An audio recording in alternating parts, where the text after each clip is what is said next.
The Lord be with you. I'm Deacon Keith Fournier, and our first reading is taken from the book of the prophet Jeremiah. A disaster for me, mother, that you bore me to be a man of strife and dissension for the whole country.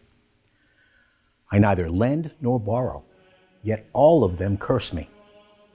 When your words came, I devoured them. Your word was my delight and the joy of my heart, for I was called by your name, Yahweh, God, Sabaoth. I never sat in the company of scoffers, amusing myself.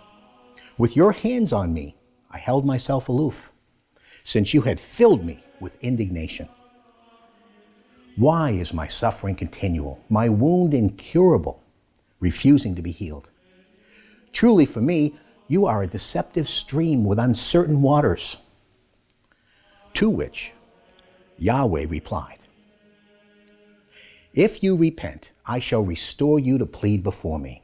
If you distinguish between the precious and the base, you shall be as my own mouth.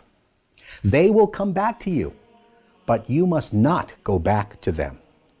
As far as these people are concerned, I shall make you a fortified wall of bronze. They will fight against you, but will not overcome you, because I am with you to save you and rescue you, Yahweh declares. I shall rescue you from the clutches of the wicked and redeem you from the grasp of the violent. And our response is taken from Psalm 59. Rescue me from evildoers. From men of violence, save me. Look at them lurking to ambush me. Violent men are attacking me for no fault. No sin of mine, Yahweh. For no guilt, they come running to take up position. Wake up. Stand by me and keep watch. The God who loves me faithfully is coming to meet me. God will let me feast my eyes on those who lie in wait for me. Do not annihilate them, or my people may forget. Shake them in your power. Bring them low, Lord, our shield.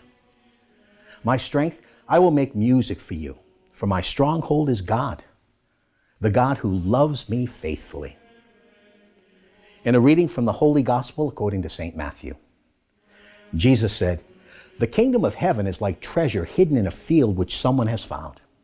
He hides it again, goes off in his joy, and sells everything he owns and buys the field.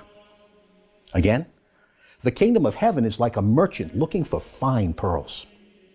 When he finds one of great value, he goes and sells everything he owns and buys it. The Gospel of the Lord.